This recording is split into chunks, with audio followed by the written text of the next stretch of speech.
Ano yan? So what do we do? So we have that one.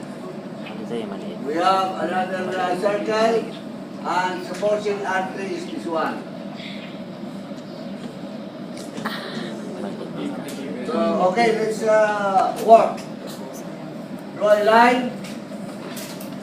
That is A. Measure 3 is what? B. What is that? R3. Then draw an arc there.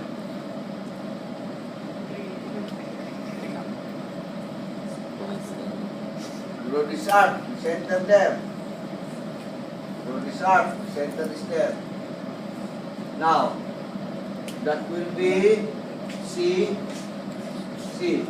Then draw this line to indicate the tangency. This one, that will be D. Do a length in that arc. You draw that arc. There is the third arc. Okay? Now we draw the other one from that. Ito po. Yan. So assuming this one, this will be R3.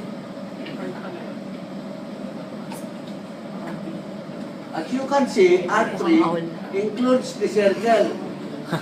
Compared to this, it is outside. You see the difference?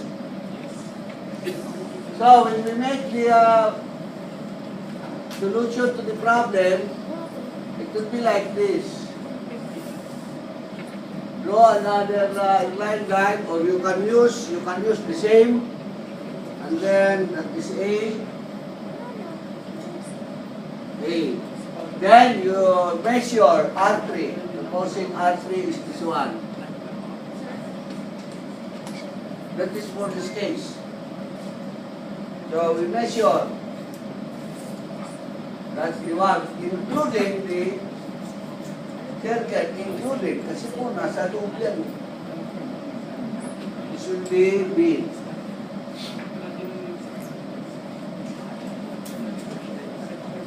Then you draw the arc. This will be the center. There. And you know that will be letter C. Then you draw the center to center. Ayan, to locate that. So this is D.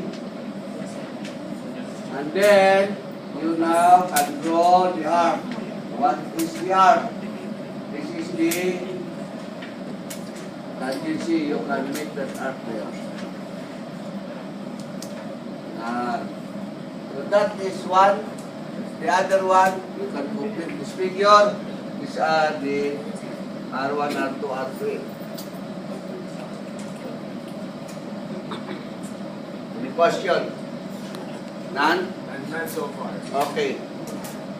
Just